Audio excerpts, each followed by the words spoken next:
मह काड हात चाट पैसो पनि आउँछ, गुन्द्री बुन कुचोबाट पैसो पनि आउँछ। मह काड हात चाट पैसो पनि आउँछ, गुन्द्री बुन कुचोबाट पैसो पनि आउँछ।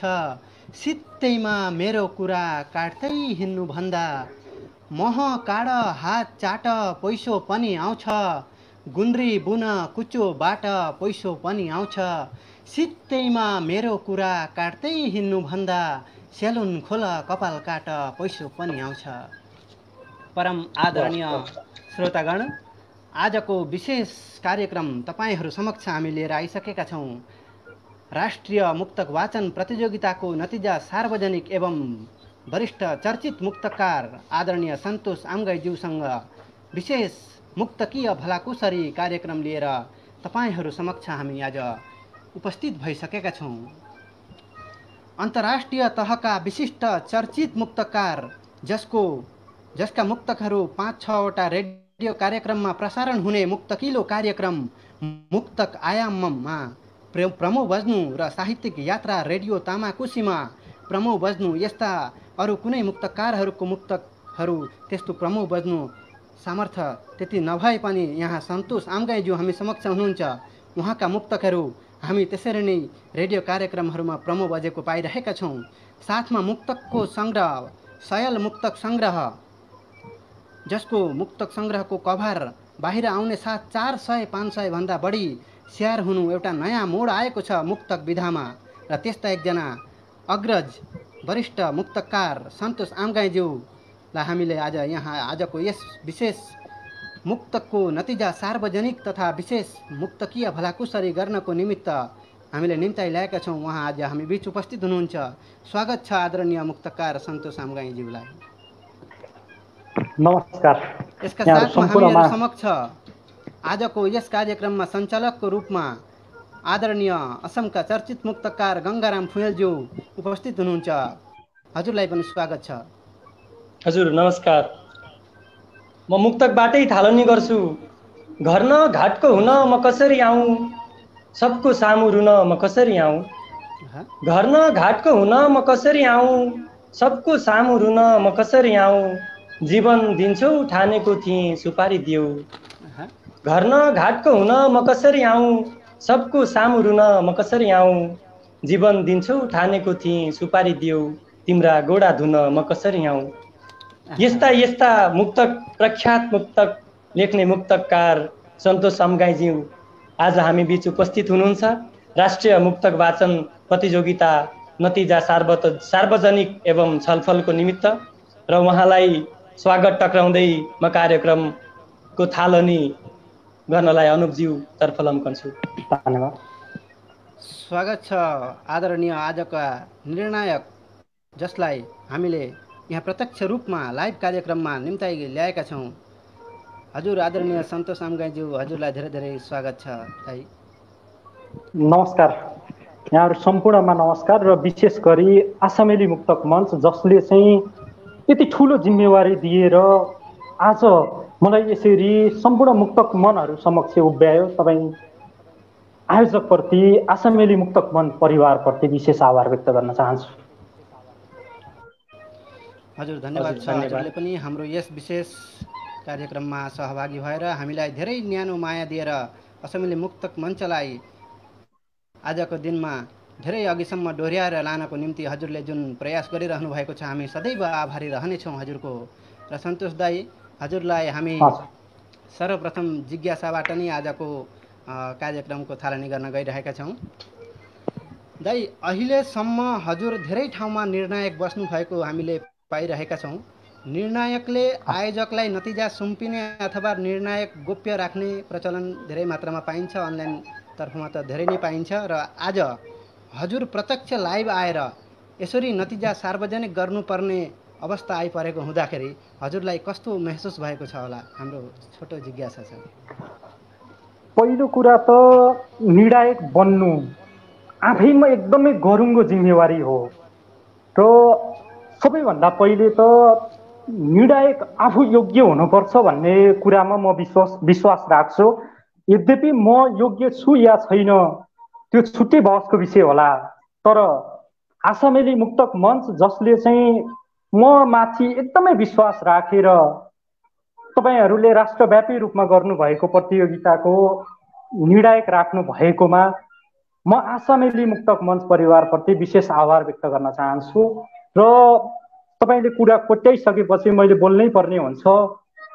म आजको दिनसम्म पटक पटक विविध प्रतियोगिताहरूमा निर्णायकको भूमिका निभाउँदै आएको एकजना आफैमा सर्जक हुँ र मलाई के लाग्छ भने आजसम्म मैले मेरो अनुभवकै कुरा गर्नुपर्दा म विविध कम्पिटिसनहरूमा निर्णायकको भूमिका निभाउँदै आएँ र आजसम्म कुनै पनि संस्थाले हाम्रो निर्णायक फलानु थियो भनेर चाहिँ त्यो सम्बोधन गरेको छैन, मेरो नाम बाहिर ल्याएको थिएन। म चाहन्थेँ निर्णायकको नाम पनि फ्ल्यास गर्नुपर्छ, बाहिर ल्याउनुपर्छ। किन पनि भने जबसम्म निर्णायकको नाम बाहिर ल्याइँदैन, सबैको त भन्दिनँ म, केही हदसम्म केही सीमित मुक्तकारहरू जसले चाहेको खण्डमा आफ्नो त्यो जिम्मेवारीको दुरुपयोग गर्न सक्छ, विशेष गरी भन्नुपर्दा त्यो शक्तिको दुरुपयोग गर्न सक्छ चाहेको खण्डमा। तर यसरी एउटा निर्णायकलाई प्रतियोगिताको रिजल्ट नतिजा सुनाउनको लागि ऊ स्वयंलाई उपस्थित गराउन सक्ने एउटा परिपाटी बन्दै गयो भने भोलिको दिनमा कुनै पनि प्रतियोगिताहरू चाहिँ तपाईँको न्यायोचित न्यायपूर्ण हुन्छ भन्ने मलाई लाग्छ। त्यो अर्थमा पनि तपाईँहरूले जुन साहस गर्नुभयो यो एकदमै प्रशंसनीय छ। र विशेष गरी म के पनि भन्न चाहन्छु भने जति पनि साथीहरू अहिले मलाई लागिरहेछ नेपालमा रहेर नेपाली मुक्तकमा कलम चलाउने साथीहरूले पनि सुन्दै आउनु भएको होला, सुनिराख्नु भएको हुनुपर्छ, नभए पनि पछि सुन्नु होला। यो एउटा राम्रो परिपाटी हो, यो राम्रो कामको सुरुवात तपाईँहरूले गर्नुभएको मेरो आफ्नो अनुभवले बताउँछ। त्यो अर्थमा पनि म चाहिँ यस्तो काम भोलिको दिनमा पनि अरू संस्थाले पनि फलो गर्दै अगाडि बढ्नुपर्छ भन्ने कुरामा म विश्वस्त छु र विश्वास राख्छु। हजुर हजुर, धेरै धेरै धेरै धेरै धन्यवाद छ। हजुरले यति सुन्दर जवाब दिनुभएको छ। र यसपछि म सञ्चालक गङ्गाराम खेलज्यूलाई कार्यक्रम चलाउन अनुरोध गर्दछु। धन्यवाद। सन्तोष अम्गाई भनेपछि मुक्तकमा धेरै अघि सरेको नाम हो र प्रश्न गरे अनुसार नै चित्त बुझ्ने टाइपको उत्तरहरू दिनुभएको छ। र ठिक त्यसरी नै म सानो जिज्ञासा राख्न चाहन्छु। मुक्तक साहित्य विधाको एउटा चटनी भनिन्छ र यसलाई लेख्ने जुन विधाहरू हुन्छ, जस्तै कस्तो खालको भावलाई लिएर मुक्तक लेखिन्छ, यी प्रेमिल मुक्तकहरू हुन्छन्, धेरै खालका मुक्तकहरू हुन्छन्, त्यसै बिचमा कस्ता खालका मुक्तकलाई चाहिँ मुक्तक भनेर मानिन्छ कि गजलका दुई शेरलाई मुक्तक पनि मानिन्छ कि क्या हो, यस्ता खालको जिज्ञासा राख्न चाहे। ठिक छ, तपाईँको जिज्ञासा मेटाउने प्रयास म गर्छु। हजुर, मुक्तक जुन कुनै विषयमा पनि लेख्न सकिन्छ, लेख्न नसक्ने भन्ने होइन। तपाईँले केही प्रेमिल लगायत कुरा उठाउनु भयो। मुक्तक हरेक विषयमा लेख्न सकिन्छ, तर मुक्तकको एउटा संरचना छ।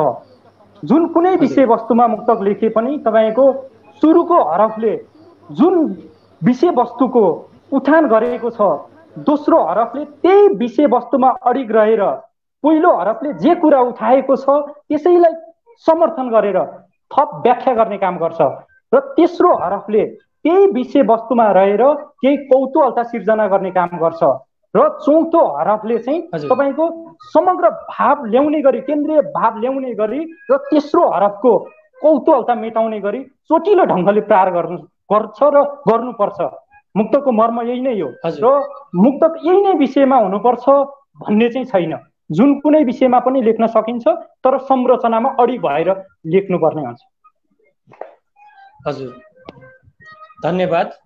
र तपाईँले छोडै छुट्याउनु भयो। मैले अर्को पनि जिज्ञासा राखेको थिएँ, गजलका 4 लाइनलाई मुक्तक मानिन्छ कि क्या हो भन्ने एउटा जिज्ञासा पनि राखेको थिएँ। होइन होइन, गजल कसरी हुन्छ? तपाईँको गजलको 4 लाइन भनेपछि तपाईँले गजलको मतलाको कुरा गर्नुभयो र दोस्रो शेरको कुरा गर्नुभयो। हजुर, पहिलो कुरा त गजल र मुक्तक विधा नै फरक विधा हो। गजलको र मुक्तकको चाहिँ तपाईँको संरचना नै अलग छ र झट्ट हेर्दा उस्तै देखिए तापनि मुक्तक र गजल एउटै होइनन्। कुन अर्थमा होइनन् भनेपछि मैले अघि नै तपाईँलाई मुक्तकको बारेमा भनिसकेको छु। मुक्तकको सुरुको हरफले जुन विषयवस्तुको उठान गरेको छ दोस्रोले त्यसलाई समर्थन गरेर थप व्याख्या गर्नुपर्छ, तेस्रो हरफले त्यही विषयवस्तुमा रहेर तपाईँको चाहिँ एउटा जिज्ञासा राख्नुपर्छ र चौथो हरफले समग्र भाव ल्याउने गरी चोटिलो ढङ्गले पार गर्नुपर्छ। भने गजलमा गजल अब अहिले यहीँको हाम्रो नेपाली गजलकै कुरा गर्नुपर्दा चाहिँ कम्तीमा पनि 3 शेरकोलाई चाहिँ हामीले गजल मान्ने गरेका छौँ। यद्यपि 5 शेरको चाहिँ उपयुक्त हुन्छ भन्ने कुरामा म विश्वास राख्छु र मेरा अरू साथीहरू जो मुक्तक लेख्दै आउनुभएका छ विशेष गरी अग्रजहरूले पनि यो कुरामा चाहिँ हाम्रो एकमत छ है। र भन्नुपर्ने कुरा चाहिँ गजलमा के हुन्छ भने तपाईँको मतलाको पहिलो हरफले पनि केही जिज्ञासा जस्तो राख्न सक्यो, दोस्रो हरफले पुरा गरिदियो, तेस्रो हरफले फेरि जिज्ञासा राखेर त्यो टुङ्ग्याउने हो कि तपाईँको एउला र एसानी हुन्छ। एउलाले जिज्ञासा राख्ने काम गर्छ र एसानीले तपाईँको त्यो जिज्ञासा मेटाउने गर्छ। भने मुक्तकमा चाहिँ त्यस्तो हुँदैन। मुक्तकमा केन्द्रीय भाव ल्याउने चोटिलो ढङ्गले पार गर्ने भनेको चौथो हरफले हो र मुक्तकको चौथो हरफबाट माथि जान सक्ने ठाउँ मुक्तकले राख्दैन। तर एउटा गजल जति तन्काए पनि तन्किन सक्छ। तपाईँको चाहिँ गजलको चौथो हरफकै कुरा गरौँ, 2 शेर भएपछि चौथो हरफ मानिन्छ हामी।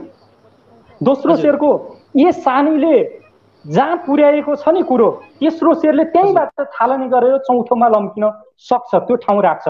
तर मुक्तकको चौथो हरफले त्यहाँभन्दा अगाडि जान सक्दैन, त्यो ठाउँै राख्दैन, लक्ष्यभेदन गर्छ।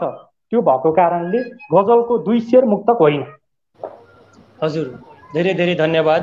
यहाँले स्पष्टीकरण दिइसक्नु भएको छ र यसपछि नै केही जिज्ञासाहरू राख्नलाई म अनुपजीतर्फ लम्कन्छु।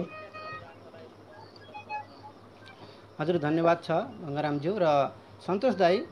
विशेष गरेर नेपालमा बसेर मुक्तक लेखन र भारत तथा असम भारत भूमिमा बसेर मुक्तक लेखनमा के कस्तो फरक पाइन्छ होला?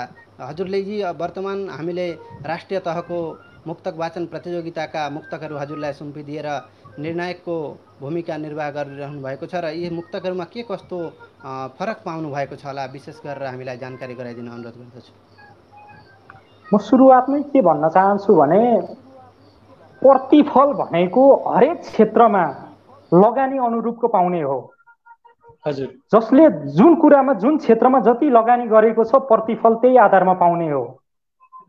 र मैले जहाँसम्म बुझेसम्म, हुन त तपाईँहरूको त्यहाँको अवस्थालाई मैले पूर्णतः नबुझेको पनि हुन सक्छु, म बुझ्ने क्रममा नै छु र विशेष गरी केही वर्षदेखि नै मैले नेपाली साहित्यलाई चाहिँ र विशेष गरी नेपाली मुक्तकलाई चाहिँ म आफैले पनि अलिकति तपाईँको चाहिँ बुझ्दै आएको छु हैन। त्यो आधारमा म के भन्न सक्छु भने नेपाली मुक्तकमा झन्डै 2 दशक अघिदेखि, हुन त त्योभन्दा अघिदेखि पनि नेपाली मुक्तकको क्रम चाहिँ विकास क्रम चाहिँ झाङ्गिँदै आएको हामी पाउँछौँ इतिहास हेर्ने हो भने। तर मैले ठ्याक्कै अहिले कुरो चाहिँ कसरी जोड्न चाहेँ भने नेपाली मुक्तकमा संस्थागत हिसाबले र रेडियो कार्यक्रममा नै मुक्तक स्थापित भएर मुक्तकलाई रेडियो कार्यक्रमले नै त्यो समय दिएर, रेडियोले नै समय दिएर सञ्चालन हुन थालेको नै झन्डै 2 दशक भइसकेको छ। र जहाँसम्म मलाई लाग्छ भारतमा नेपाली मुक्तकलाई चाहिँ त्यति अघिदेखि, हुन त व्यक्तिगत हिसाबले लाग्ने साथीहरू हुनुहुन्छ होला, अग्रजहरू हुनुहुन्छ होला, मैले उहाँको मन दुखाउन चाहेको होइन, तर संस्थागत हिसाबले र कुनै पनि कार्यक्रमले त्यसरी नै तपाईँको चाहिँ प्लेटफर्म दिएर, अवसर दिएर, समय दिएर मुक्तको समृद्धिमा लागेको भनेको धेरै भएको छैन जस्तो मलाई लाग्छ।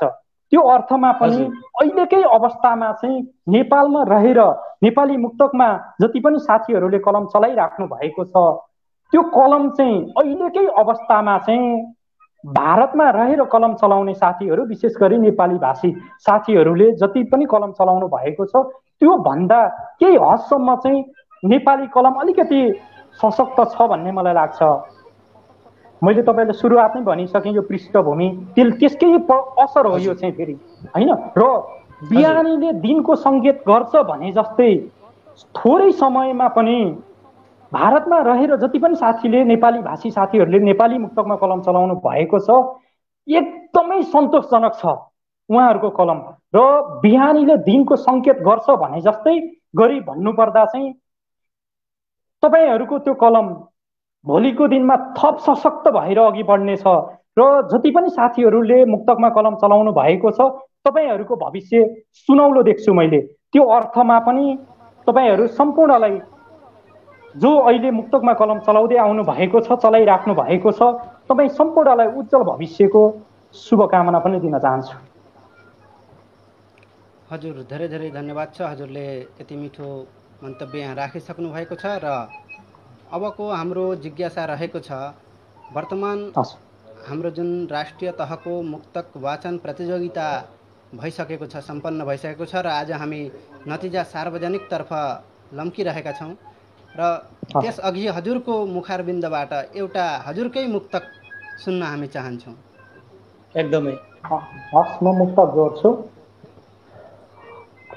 मुटु सागर जत्रा हुन्छन् भनिदेऊ न कहिले, आँट झनै कत्रा हुन्छन् भनिदेऊ न कहिले। मुटु सागर जत्रा हुन्छन् भनिदेऊ न कहिले, आँट झनै कत्रा हुन्छन् भनिदेऊ न कहिले। झट्ट हेर्दा सोझोदेखि आँखा सन्काइराछिन्। मुटु सागर जत्रा हुन्छन् भनिदेऊ न कहिले, आँट झनै कत्रा हुन्छन् भनिदेऊ न कहिले। झट्ट हेर्दा सोझोदेखि आँखा सन्काइराछिन्। गोर्खेहरू खतरा हुन्छन् भनिदेऊ न कहिले। वाह वाह वाह, गोर्खाहरू खतरा हुन्छन् भनिदेऊ न कहिले। वाह, धेरै मार्मिक मुक्तक र हजुरले यो साथको लागि धन्यवाद छ। हजुरले सुन्दर मुक्तक वाचन गर्नुभयो। हाम्रा श्रोतागणहरू पनि धेरै वाह वाह भनिरहनु भएको छ। हामी सबैको प्रतिक्रियाहरू हेरिरहेका छौँ। धेरैजना जोडिनु भएको छ। आजको यस विशेष कार्यक्रममा विश्वका धेरै देश प्रदेशमा रहनुहुने मुक्तकारहरू तथा साहित्य प्रेमी महानुभावहरू जोडिरहनु भएको छ। आदरणीय श्रोतागण, तपाईँहरूलाई आजको यस विशेष बसाइ कस्तो लागिरहेको छ? एउटा सुझाव, एउटा प्रतिक्रिया र कार्यक्रम यदि राम्रो लागेको छ भने आफ्ना मित्रगणहरूलाई समक्ष पनि पुर्याइदिनुहुन्छ भन्ने आशा राख्दछौँ। गङ्गारामज्यू, हजुर केही जिज्ञासा सन्तोषजी समक्ष राख्न अनुरोध गर्दछु। हजुर, एकदमै हाम्रो आजको यस कार्यक्रममा नतिजा सार्वजनिक गर्नु अघि नै हामी आज छलफल नै थोरै गर्नेछौँ। त्यसैबीच गोर्खेहरू खतरा हुन्छन् भन्ने मुक्तक एउटा हामीले सुनिसक्यौँ।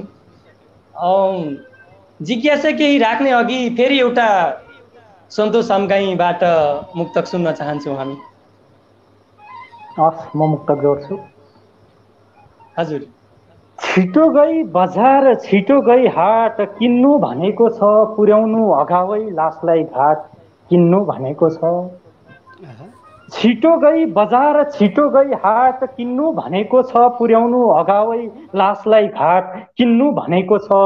भुइँमा सुतेकै कारण हिजो बा बित्नु भएपछि। छिटो गई बजार छिटो गई हाट, किन्नु भनेको छ पुर्याउनु अगावै लासलाई घाट, किन्नु भनेको छ। भुइँमा सुतेकै कारण हिजो बा बित्नु भएपछि। छोराले पण्डितका लागि खाट, किन्नु भनेको छ। वाह वाह वाह, निकै मर्मस्पर्शी, हृदयस्पर्शी र मन नै चसक्क बनाउने मुक्तक हजुरले यहाँ राख्नुभयो। हामी हजुरको आभारी छौँ। यस्तो सुन्दर मुक्तकको बाणले हृदय नै प्रहार गर्न सक्ने त्यस्तो मुक्तक त्यस्तै बन्नुपर्दछ भन्ने अभिप्राय हामीले अवश्य नै गम पाइसकेका छौँ। र यसका साथमा हामी अब नतिजातर्फ नै लम्किरहेका छौँ र आदरणीय मुक्तकार, चर्चित मुक्तकार जसलाई हामीले निर्णायकको रूपमा राखिसकेका थियौँ, उहाँले आजको यस कार्यक्रममा सम्पूर्ण भारतीय जनमानसहरूबीच जुन मुक्तकहरू आएका थिए ती मुक्तकहरूको समीक्षा गरी र हजुरले यो वर्तमान असमेली मुक्तक मञ्चले राष्ट्रिय मुक्तक वाचन प्रतियोगिता जुन राखेको थियो त्यहाँ कस्ता खालका मुक्तकहरू हजुरले पाउनुभयो र के कस्ता खालका मुक्तकहरूमा त्रुटिहरू छन् ती पनि औँल्याइदिनुहुन्छ भन्ने हामी आशा राख्दछौँ। पक्कै पनि म आफै यसरी लाइभमा उपस्थित भएर नतिजा सुनाउँदै गर्दाखेरि मैले केही मुक्तकको छनौट प्रक्रियाबारे त बोल्नै पर्ने हुन्छ। हुन त यो मुक्तक वाचन प्रतियोगिता हो। मैले सुरुमा सबैको मुक्तकको त्यो वाचन सुने, सबैका भिडियोहरू हेरेँ, सबैको वाचन सुने। र मलाई के लाग्यो भने सबै मुक्तकको वाचन सुनिराख्दाखेरि हुन त अहिलेसम्म आधिकारिक रूपमा मुक्तकको वाचन शैली यही नै हुनुपर्छ भन्ने चाहिँ छैन, लिखित रूपमा त्यो खालको नियम बनेको पाइँदैन। तर पनि मैले मेरो व्यक्तिगत अध्ययन र व्यक्तिगत अनुभवको आधारमा हेर्दाखेरि झन्डै 90% मुक्तक वाचन चाहिँ त्यो मुक्तक वाचनको शैलीमा थिएनन् र जस्तो हुनु पर्थ्यो मेरो विचारमा त्यो थिएनन्। त्यो भइसकेपछि मलाई के लाग्यो भने तपाईँको चाहिँ अब म अहिले नै के कुरो जोड्न चाहन्छु भने मुक्तक वाचन शैली कस्तो हुनु पर्थ्यो, कस्तो कस्तो वाचन शैली थियो र मलाई त्यो चित्त बुझेन भन्ने कुरा पनि म जोड्छु। यो भन्नु पनि पर्छ मैले, किनभने पछि रिजल्ट सुनिसकेपछि कतिपय साथीहरूलाई ए मेरो मुक्तक चाहिँ यस्तो थियो होइन, उसले भने भएन भन्ने जस्तो पनि लाग्ला। म उहाँहरूको त्यो कौतूहलता मेटाउने तरिकाले पनि केही बोल्न चाहन्छु। मुक्तकको वाचन शैली भनेको सकभर तपाईँको मैले जानेको चाहिँ तेस्रो हरफसम्म जाँदाखेरि सकभर श्रोतालाई वाचन गर्ने भनेको श्रोताको लागि हो, नत्र त पाठकले हेर्छन् पढ्छन् सकिएको। सकभर श्रोतालाई चाहिँ एकदमै चौथो हरफमा अन्तिममा आएर यसले कसरी चाहिँ टुङ्ग्याउँछ होला, कसरी चाहिँ चोटिलो ढङ्गले पार गर्छ होला भन्ने नै लाग्छ। त्यो भएको कारणले तपाईँको चाहिँ तेस्रो हरफसम्म आउँदाखेरि भनेको सकभर श्रोतालाई चाहिँ कौतूहलता सिर्जना गर्ने नै हो। र चौथो हरफमा वाचन गरिसकेपछि सकभर दोहोऱ्याउनु चाहिँ हुँदैन मुक्तकमा। त्यो हुन त सुरुवाती चरणमा म आफैले अग्रजहरूबाट त्यो सिक्दै आएको हो र पनि अबको दिनमा सुधार ल्याउनु पर्छ यो कुरामा भन्ने मलाई लाग्छ। किनभने मुक्तकको चौथो हरफले भनेको गोली हान्ने हो, मार हान्ने हो। गोली एकचोटि हानेपछि पुग्नुपर्छ, जिनलाई हानेको हो त्यसलाई लाग्नुपर्छ, र मार एकचोटि हानेपछि जिनलाई हानेको हो त्यो छिनाउनुपर्छ। म त्यो कुरोमा विश्वास राख्ने मान्छे। चौथो हरफमा एकचोटि वाचन गरिसकेपछि मार दुईचोटि हान्नु राम्रो होइन। र भन्नुपर्दाखेरि चाहिँ यहाँ कस्तो टाइपको वाचन, कसरी वाचन गरिएको मुक्तकहरू बढी थिए भनेपछि सुरुको हरफ वाचन गरेको छ, दोहोऱ्याएको छ, दोस्रो हरफ पनि वाचन गरेको छ, दोहोऱ्याएको छ, तेस्रो हरफ पनि वाचन गरेको छ, दोहोऱ्याएको छ, चौथो हरफ पनि वाचन गरेको छ, दोहोऱ्याएको छ।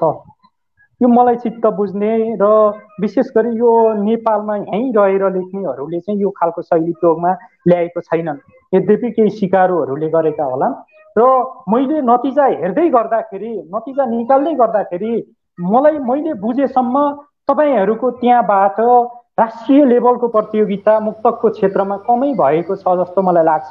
त्यही भएको कारणले पनि आज जस्तो खालको नतिजा आउँछ, तपाईँहरूले जस्तो मुक्तकारलाई जस्तो मुक्तकलाई पुरस्कृत गर्नुहुन्छ, अरू नयाँ नवसर्जकहरूले, अन्य मुक्तकारहरूले त्यसलाई पक्कै पनि फलो गर्नुहुनेछ, यो नजिरको रूपमा स्थापित हुनेछ।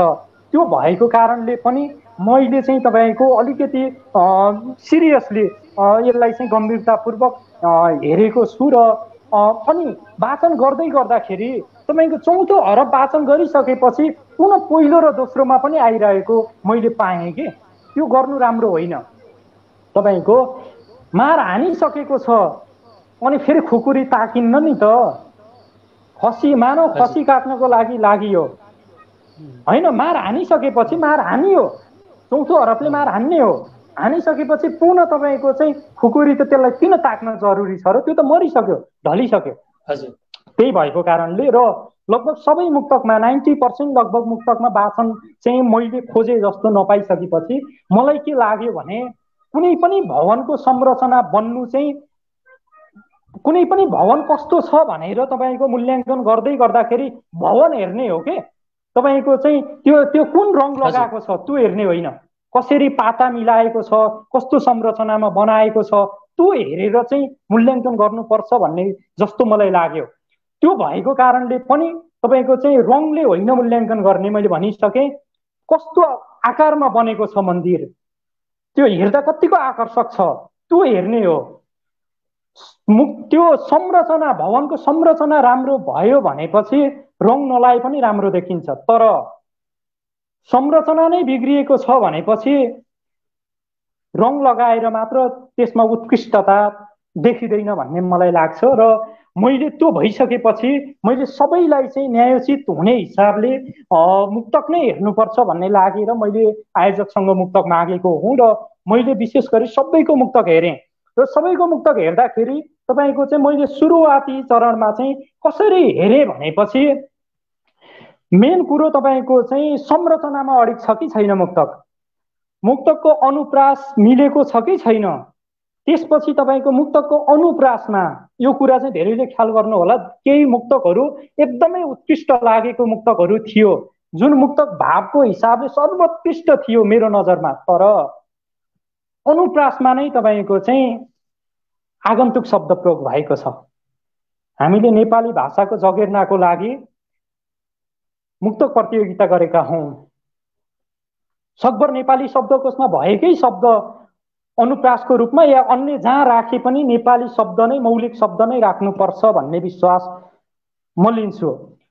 त्यो भएको कारणले तपाईँको चाहिँ त्यो खालको मुक्तकहरू पनि फालिएको छ है। केही मुक्तकहरू एकदमै उत्कृष्ट हुँदा हुँदै तपाईँको चाहिँ अनुप्रासमा चाहिँ त्यो आगन्तुक शब्दहरू देखियो भने पनि त्यो मुक्तक चाहिँ फालिएको छ। त्यसै गरी तपाईँको चाहिँ कस्तो मुक्तक फालिएको छ अर्को भन्दाखेरि चौथो हरफमा राख्नुपर्ने कुरा कुनै मुक्तकको पहिलो हरफमा नै आएको छ भनेपछि त्यो मुक्तक पनि फालिएको छ। किनभने बच्चा जन्मिएपछि बिहे गरिन्न के, बच्चाको त गरिएला, आफ्नो गरिन्न। कसैले गर्छन् होला, त्यो सामाजिक विकृतिभित्र पर्छ, त्यो अनैतिक काम भयो। पहिला बिहे गरिन्छ अनि बच्चा जन्माउनु पर्छ, त्यो क्रमशः जाने हुन्छ नि एउटा श्रृङ्खलाबद्ध हिसाबले चाहिँ अघि बढ्नुपर्छ। चौथो हरफमा राख्नुपर्ने कुरा चाहिँ पहिल्यै हरफमा राखेपछि त्यो मुक्तक पनि फालिएको छ है। र अन्त्यमा तपाईँको चाहिँ विषयवस्तु हेरेर पनि मैले मूल्याङ्कन गरेको छु। त्यो भनेको एउटै भावमा एउटै विषयवस्तुमा दुईटा मुक्तक आएको छ भने पनि त्यो मुक्तकलाई तुलनात्मक हिसाबले मैले पछि सारेको छु। किनभने दुईटै मैले नेपालमै पनि केही त्यस्ता मुक्तकार देखेको छु जसले प्रेमिल विषयमा मुक्तक लेखे भने यति दमदार लेख्छन्, तर तिनै स्रष्टाले त्योभन्दा बाहिरको विषयमा लेख्दाखेरि एकदम फितलो लेख्छन्। ममा पनि त्यो कमजोरी छ। त्यो हुनसक्छ मैले कुनै विषयमा एकदमै प्रार गर्न सक्छु, कुनैमा सक्दिनँ। त्यो चाहिँ सबैको एकवटा बानी हुन्छ। र एउटा मूल्याङ्कनकर्ताले एउटा निर्णायकको हैसियतमा उभिएपछि सकभर पृथकता खोज्छ। कुनै स्रष्टाले फरक विषयवस्तुमा उत्कृष्ट मुक्तक लेख्यो भनेपछि मलाई पनि के लाग्छ भने, र जुन कुनै निर्णायकलाई के लाग्नु पर्छ भने यो मुक्तकार चाहिँ अब्बल छ है भनेर सोच्नुपर्छ। त्यो आधारमा पनि केही मुक्तकहरू चाहिँ अगाडि आएको छन्। र विशेष गरी मैले सम्पूर्ण कारणहरू भनिसकेँ र मुख्य कारणहरू यिनै हुन्। यसकै आधारमा मुक्तकहरू अगाडि आएको छन्। ल, यो चाहिँ अहिले नै मैले जानकारी गराएँ।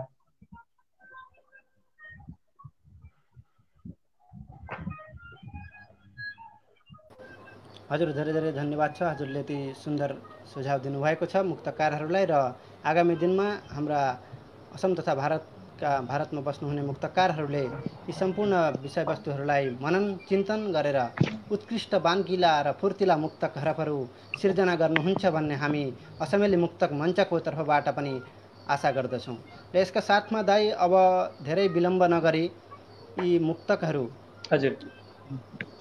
हामी नतिजा सार्वजनिकतर्फ नै लम्किनु पर्दछ र नतिजा सार्वजनिक गर्ने दिशामा हामी अग्रसर भइरहेका छौँ। आदरणीय श्रोतागण, तपाईँहरूलाई आजको यस कार्यक्रममा आएर कस्तो लागिरहेको छ, एउटा सुझाव, एउटा टिप्पणी र एउटा प्रतिक्रिया अवश्य नै दिनुहोला।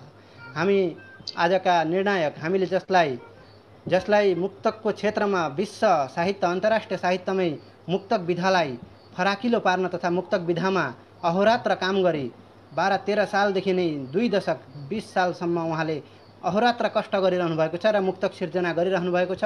मुक्तकको छोटोभन्दा छोटो भुल पनि उहाँले खोजेर निकाल्न सक्ने त्यस्ता एकजना सामर्थ्यवान मुक्तकारलाई हामीले असमेली मुक्तक मञ्चले पाएका छौँ। र उहाँले राष्ट्रिय तहको मुक्तक वाचन प्रतियोगिताको आज नतिजा सार्वजनिक गर्नतर्फ उहाँलाई हामी आग्रह गर्दछौँ।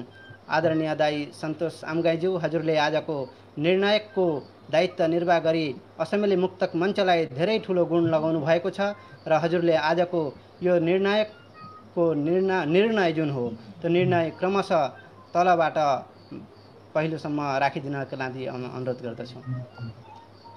हस्, म मुक्तक जोड्छु। धुवाँ धुलो र विनाशमा म कता हराएँ, निसासिँदै उकुस मुकुस भई म कति छटपटाएँ। धुवाँ धुलो र विनाशमा म कता हराएँ, निसासिँदै उकुस मुकुस भई म कति छटपटाएँ। लाचार भई सब मान्छे घरभित्र पस्दा, लाचार भई सब मान्छे घरभित्र पस्दा। धुवाँ धुलो र विनाशमा म कता हराएँ, निसासिँदै उकुस मुकुस भई म कति छटपटाएँ। लाचार भई सब मान्छे घरभित्र पस्दा, आफ्नै स्वरूप यो पाइकन म कति रमाएँ। आफ्नो सृष्टि नै आज प्रकृतिलाई भार भयो, यहाँ विज्ञानको जित अनि मान्छेको हार भयो। आफ्नो सृष्टि नै आज प्रकृतिलाई भार भयो, यहाँ विज्ञानको जित अनि मान्छेको हार भयो। छुट्टै चिता न कबर सब एउटै खाल्डामा परे, छुट्टै चिता न कबर सब एउटै खाल्डामा परे। व्यक्ति व्यक्तिको दूरी नै अब बाँच्ने सार भयो। छविलाल निरौला, गरु भाषा, चिराङ असमका साथीको मुक्तक 10 नम्बरमा परेको छ। र त्यसै गरी 9औं स्थानमा पर्न सफल मुक्तक म वाचन गर्छु। 2 दिनको जिन्दगी यो रमाएर बाँच्नुपर्छ, उडिरहेका भावनालाई समाएर बाँच्नुपर्छ। 2 दिनको जिन्दगी यो रमाएर बाँच्नुपर्छ, उडिरहेका भावनालाई समाएर बाँच्नुपर्छ। भित्री खोक्रो रहेर पनि जिन्दगीमा अचेल, भित्री खोक्रो रहेर पनि जिन्दगीमा अचेल। बाहिरी इज्जत र पैसा कमाएर बाँच्नुपर्छ। थाहै नपाई तिम्रो पछि धाउन थालेछु, तिम्रो मेरो मिलन हुने सपना पालेछु। थाहै नपाई तिम्रो पछि धाउन थालेछु, तिम्रो मेरो मिलन हुने सपना पालेछु। प्रेमको त्यो ढाई अक्षर नबुझिकनै मैले, प्रेमको त्यो ढाई अक्षर नबुझिकनै मैले तिम्रो नाउँको प्रेमको दियो दिलमा बालेछु। सरोज गौतम काउडी पथारको का साथीको यो मुक्तक 9औं स्थानमा परेको छ। र म 8औं स्थान ओगट्न सफल मुक्तकतिर लम्किँदैछु। भोको पेटले जे भन्छ त्यही टेर्छ मजदुर, बाँचुन्जेल जिन्दगीको रमिता हेर्छ मजदुर। भोको पेटले जे भन्छ त्यही टेर्छ मजदुर, बाँचुन्जेल जिन्दगीको रमिता हेर्छ मजदुर। कहिलेसम्म पारी राख्छौ लाचार उसैलाई, कहिलेसम्म पारी राख्छौ लाचार उसैलाई। एक दिन पक्कै समाजको स्वरूप फेर्छ मजदुर।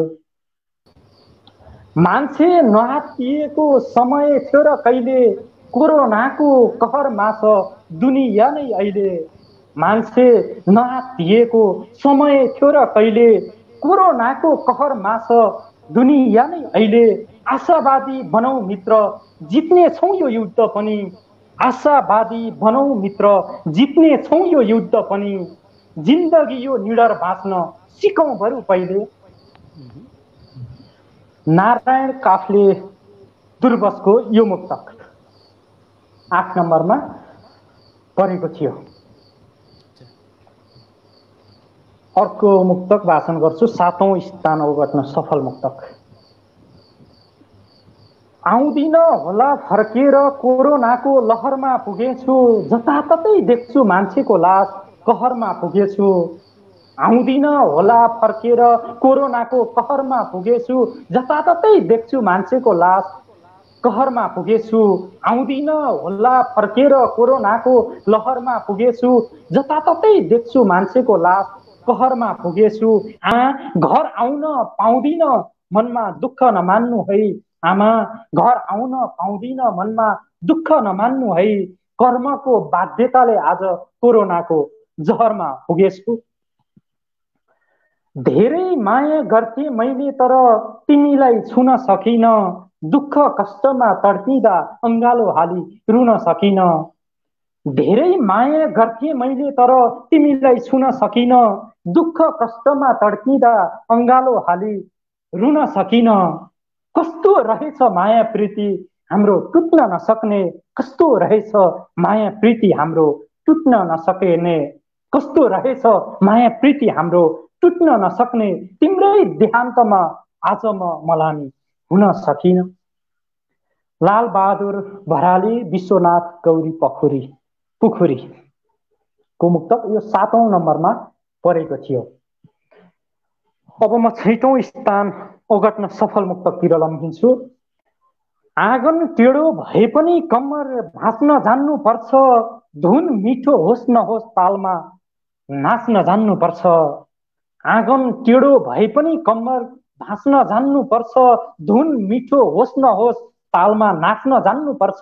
अनिकालको के भरोसा कुन बेला कहाँ आइलाग्छ, अनिकालको के भरोसा कुन बेला कहाँ आइलाग्छ।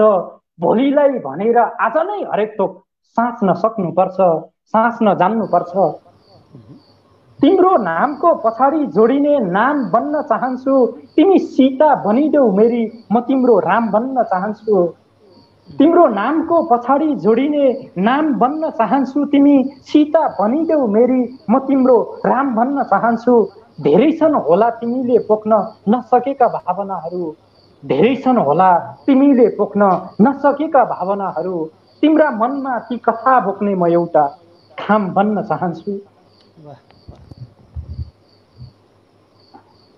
यो मुक्तक वाचन गरेँ, तर मैले यो एडिट गर्दाखेरि यो चाहिँ मैले यहाँ नाम एडिट गर्नलाई एडिट भएन चाहिँ नेटको कारणले। पक्न है त, म एकचोटि हेर्छु।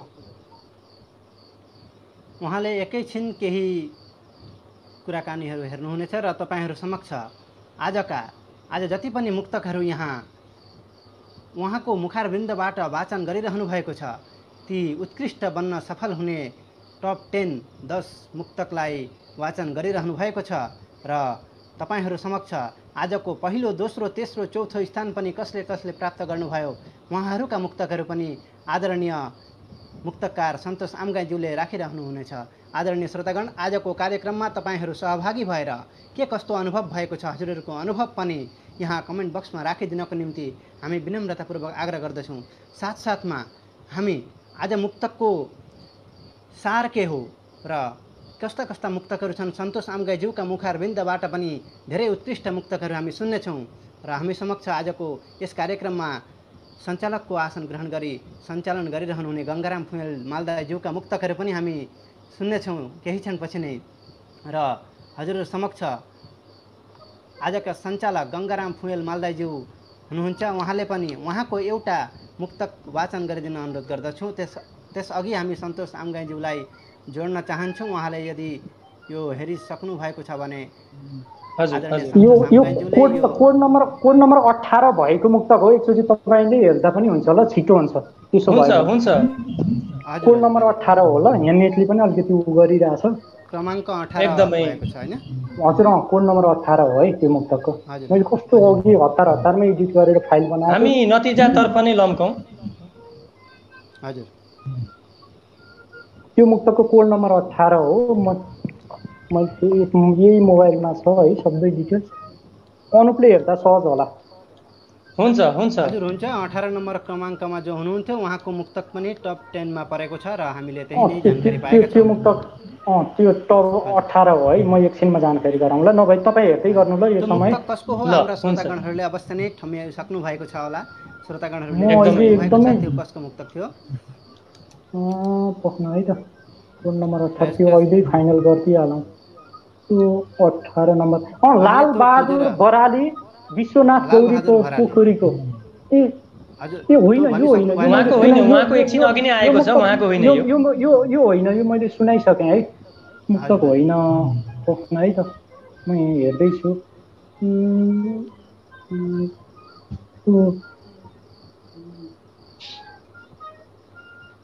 उहाँको त्यो जुन गडबडी भएको छ त्यो हजुरले अवश्य नै सुधारी हामी समक्ष नतिजा सार्वजनिक गर्नुहुनेछ। आदरणीय श्रोतागण, आज हामी समक्ष धेरैभन्दा धेरै मात्रामा श्रोतागणहरू यहाँ जोडिएर धेरै प्रतिक्रियाहरू दिनुभएको छ र खोज्नु ल त्यो मुक्तक सबैलाई धन्यवाद छ। हजुर हजुर त्यो मुक्तक अनुपले नोट गरिसकेका छौँ। त्यो एकचोटि त्यो मुक्तकै हेरेर गर्नु ल। त्यो मुक्तक कस्तो मैले 2-3टा फाइल बनाएको छुटिरहेको रहेछ। हुन्छ सन्तोषजी, हुन्छ हुन्छ, अर्को नतिजातिर लम्काउँ हामी। हामी यी जुन मुक्तकहरू सर्वप्रथम टप 10 मा आएका मुक्तकारहरूका मुक्तकहरू पनि हामी पोस्ट गर्नेछौँ असमेली मुक्तक मञ्चको एकदमै फेसबुक पेजमा। हजुरहरूले अवश्य नै पाउनुहुनेछ। त्यो एडिट गर्दै गर्दा नाम चाहिँ हट्न पुगेछ के त्यसको? हजुर त्यो अरू समस्या हुन्छ, त्यो मिल्छ सन्तोषजी, हामी नतिजातर्फ लम्काउँ। मैले मुक्तक सुनाइसकेको छु, मैले माफी पनि चाहे ल, यो प्राविधिक गडबडी हो है। त्यो मुक्तक हामी एक खेप सुन्न चाहन्छौँ। त्यो मुक्तक हाम्रा श्रोतागणहरूले आग्रह गर्नुभएको छ। त्यो मुक्तक फेरि पनि सुनाइदिनु होला। ती मुक्तक 2टा र नाम हामी पाउनेछौँ केही पछि नै। यो मुक्तक चाहिँ यो आँगन टेढो भए पनि कम्मर भाँच्न जान्नुपर्छ भन्ने मुक्तक हो अनु भाइ। मैले भनिसकेको छु, त्यो सबैले हेर्नु त। त्यो मुक्तक हो ल, अरू केही छैन त्रुटि। मैले कस्तो के त्यो अहिले भर्खर फाइल बनाउँदाखेरि नाम चाहिँ डिलिट भएछ। हुन्छ सन्तोषजी, हामी समय खेर नपालौँ, नतिजातर्फ नै लम्काउँ। अनुपले मलाई अहिले भर्खर भन्नु है, त्यो अहिले सुनाउनु पर्छ। मुक्तक त्यही नै हो है, मुक्तक त्यही हो, तर नाम चाहिँ काटिएछ त्यो एडिट गर्दा। अब मैले त्यो 6औं नम्बरको मुक्तक सुनाइसकेँ। अब 5औं नम्बरमा परेको मुक्तक चाहिँ म सुनाउँछु है त। हुन्छ हुन्छ। मन सफा हुनुपर्छ अनि चित्त शुद्ध हुनुपर्छ। हे भगवान, त यो काटमारको विरुद्ध हुनुपर्छ। मन सफा हुनुपर्छ अनि चित्त शुद्ध हुनुपर्छ। हे भगवान, त यो काटमारको विरुद्ध हुनुपर्छ। रगतको बलि माग्ने देवता मान्दिन म, रगतको बलि माग्ने देवता मान्दिन म। मेरो भगवान कृष्ण, महावीर र बुद्ध हुनुपर्छ। वाह, सुन्दर मुक्तक। यसको दोस्रो मुक्तक वाचन गर्छु। पापको दियो जलेको देख्छु, यहाँ नदीमा पनि आगो बलेको देख्छु। पापको दियो जलेको देख्छु, यहाँ नदीमा पनि आगो बलेको देख्छु। पेटमा छोरी छ भन्दै गर्भपात गरेको सुन्दा, पेटमा छोरी छ भन्दै गर्भपात गरेको सुन्दा। मेरो देश भारत भित्रै गलेको देख्छु। जीवन उप्रेती बटियामारी असमको साथीको यो मुक्तक थियो। 5 नम्बरमा परेको मुक्तक यो थियो है। र चौथो स्थान हासिल गर्ने मुक्तक चाहिँ म अब वाचन गर्छु। तिम्रो आनी बानी। हजुर हजुर हजुर हजुर मैले त्यो पाइसकेको छु र त्यो जुन मुक्तक हजुरले आँगन टेढो भए पनि भन्नुभएको थियो त्यो मुक्तक जनकराज उपाध्याय गुवाहाटीका मुक्तकारको मुक्तक हो। मैले अघि बिर्सेको पक्कै पनि हो, उहाँको मुक्तक हो ल। हो, जनकराज उपाध्यायजीको मुक्तक हो है। मैले एडिट गर्दा बिर्सेछु। तेस्रो र चौथो, अब हामी पहिलो, दोस्रो, तेस्रो अनि चौथो स्थान प्राप्त गर्न सफल हुने राष्ट्रिय मुक्तक वाचन प्रतियोगिताका मुक्तकारका मुक्तकको साथमा उहाँको नाम पनि सुन्न गइरहेका छौँ। सबैलाई नै खुल्दुली भइरहेको छ, को भयो होला। चौथो 4वटा स्थान प्राप्त गर्ने सफल हुने मुक्तकारहरूलाई हामी पुरस्कृत गर्नेछौँ र उहाँहरूको के पुरस्कारले पुरस्कृत गर्नेछौँ त्यो हामी अवश्य नै असमेली मुक्तक मञ्चको फेसबुक पेजमा राख्नेछौँ र त्यो हजुरहरूले अवश्य नै पाउनुहुनेछ। र त्यो पहिलो, दोस्रो, तेस्रो र चौथो स्थान प्राप्त गर्न सफल हुने मुक्तकारहरूलाई हामी असमेली मुक्तक मञ्चको तर्फबाट हार्दिक बधाई दिँदै उहाँहरूको मुक्तकको साथमा उहाँहरूको नाम पनि सार्वजनिक गरिदिनको निम्ति आदरणीय निर्णायक सन्तोष सामगाईज्यूलाई हामी आग्रह गर्दछौँ। र म के पनि जोड्न चाहन्छु भने अघि जनकराज उपाध्यायजीको चाहिँ त्यो नाम त्यो पेस्ट नभएको रहेछ होइन, एडिट गर्दाखेरि। अनि मैले कपीमा पनि टिपेको रहेछु उहाँको नाम र तपाईँको चौथो हुने मुक्तकारको चाहिँ त्यो एड्रेस होइन, त्यो मैले कपीमा टिपेको रहेछु। अहिले भर्खर भेटेँ कि मैले बल्ल भेटेँ थियो है। माफी चाहन्छु, त्यो कपी गर्दा त्यही चाहिँ त्यो एडिट नभएको चाहिँ कपी भएको रहेछ। त्यही भएको कारणले अलि हतारमा पनि थिएँ म है, त्यो माफी चाहन्छु म। चौथोवाला मुक्तकको चाहिँ म वाचन गर्न चाहन्छु। तिमीसँगै तिम्रो आनी बानी मनपर्छ, तिमीले गरेको सबै कुराकानी मनपर्छ। तिमीसँगै तिम्रो आनी बानी मनपर्छ, तिमीले गरेको सबै कुराकानी मनपर्छ। बिहे भएको 22 साल बित्यो र पनि, बिहे भएको 22 साल बित्यो र पनि तिम्रो हर उपहार छानी छानी मनपर्छ। गोर्खा नारी हुँ हामीलाई दुःख टाल्न आउँछ, साहस जोश खुनमा छ समस्या फाल्न आउँछ। गोर्खा नारी हुँ हामीलाई दुःख टाल्न आउँछ, साहस जोश खुनमा छ समस्या फाल्न आउँछ। गोर्खालाई सोझो भनी नसोच्नु होला कदापि, गोर्खालाई सोझो भनी नसोच्नु होला कदापि, हामीलाई पानीमा पनि आगो बाल्न आउँछ। हीरा शर्मा जीको मुक्तक थियो यो। र त्यस्तै गरी तेस्रो मुक्तक वाचन गर्छु म। तेस्रो भएको मुक्तक, मान्छे आज पैसाले संसार चिन्न खोज्दैछ, मान्छे आज पैसाले मान्छे किन्न खोज्दैछ। मान्छे आज पैसाले संसार चिन्न खोज्दैछ, मान्छे आज पैसाले मान्छे किन्न खोज्दैछ। तिमीले बनाएको सुन्दर धरामा प्रभु आज, तिमीले बनाएको सुन्दर धरामा प्रभु आज, मान्छेले नै मान्छेको खुसी छिन्न खोज्दैछ। सम्पत्तिले ठुलो हुन्न मान्छे, ठुलो ज्ञानले हुन्छ, ज्ञान नहुने मान्छे यो संसारमा धरी रुन्छ। सम्पत्तिले ठुलो हुन्न मान्छे, ठुलो ज्ञानले हुन्छ, ज्ञान नहुने मान्छे यो संसारमा धरी रुन्छ। बुझाउने कसरी स्वार्थी दुनियाँका मान्छेलाई, बुझाउने कसरी स्वार्थी दुनियाँका मान्छेलाई, स्वार्थी मान्छेले सबै नकार्दै पैसैलाई मात्र चुन्छ। अजय ढकाल, मोनाबारी गाउँ, विश्वनाथ, असमका साथीको यो मुक्तक तेस्रो स्थान हासिल गर्न सफल। अब दोस्रो स्थान ओगट्न सफल मुक्तकतिर म लम्किँदैछु। हावा हुरीले म गरिबलाई तहस नहस पारिदियो, टिनका पन्नाहरू छिमेकीको आँगनमा झारिदियो। हावा हुरीले म गरिबलाई तहस नहस पारिदियो, टिनका पन्नाहरू छिमेकीको आँगनमा झारिदियो। टेक्नु न समाउनु कतै केही भएन हजुर आज मेरो, टेक्नु न समाउनु कतै केही भएन हजुर आज मेरो, टेक्नु न समाउनु कतै केही भएन हजुर आज मेरो। झरी बादलले झुपडीवाला मलाई जिउँदै मारिदियो।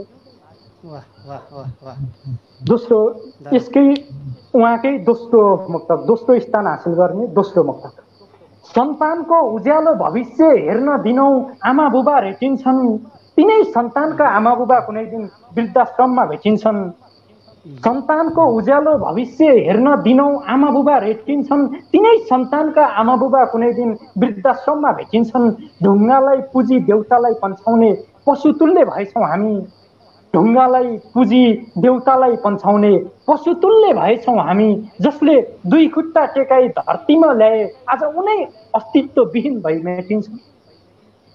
प्रकाश कुइन्टेल, बङ्गाली पाडा का साथीको यो मुक्तक थियो। अब हामी आजको नतिजाको श्रेष्ठ पहिलो स्थान प्राप्त गर्न सफल हुने मुक्तकारको मुक्तकको साथमा उहाँको नाम पनि सार्वजनिक गर्नतर्फ लम्किरहेका छौँ।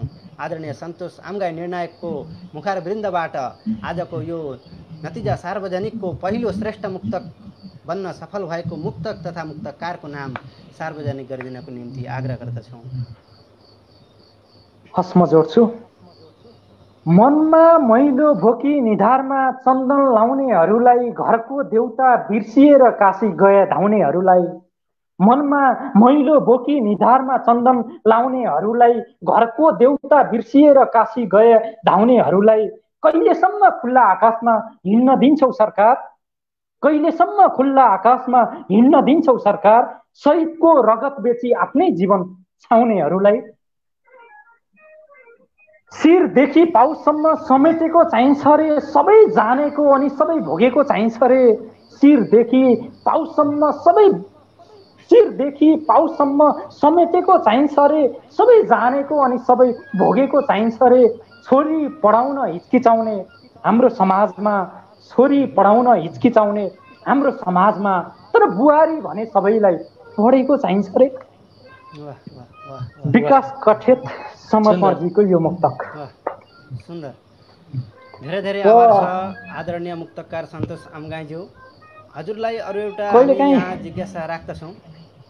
हजुर हजुर, कहिलेकाहीँ सानो प्राविधिक त्रुटिले पनि अलिकति एकदमै नमजा लाग्दो रहेछ। अघि मैले त्यो होइन, त्यो प्राविधिक गडबडी हो, खास मैले दोहोऱ्याएर भए पनि भने। जनकराज उपाध्यायजीको थियो त्यो मुक्तक है, 6औं स्थान हासिल गर्न सफल, सम्भवतः 6औं। हजुर हजुर हजुर, छैटौँ। धन्यवाद छ। र यसका साथमा हामी अरू एउटा कुरोको यहाँ अलिकति जानकारी लिन चाहन्छौँ। हो, 6औं मुक्तक है, म फेरि पनि प्रश्न पार्न चाहेँ। 6औं स्थान हासिल गर्ने मुक्तकार जनकराज उपाध्यायको थियो। हजुर, अवश्य नै 6औं स्थान प्राप्त गर्न सफल हुने मुक्तकार जनकराज उपाध्याय, गुवाहाटी असमका मुक्तकारले 6औं स्थान प्राप्त गर्न सफल हुनुभएको छ।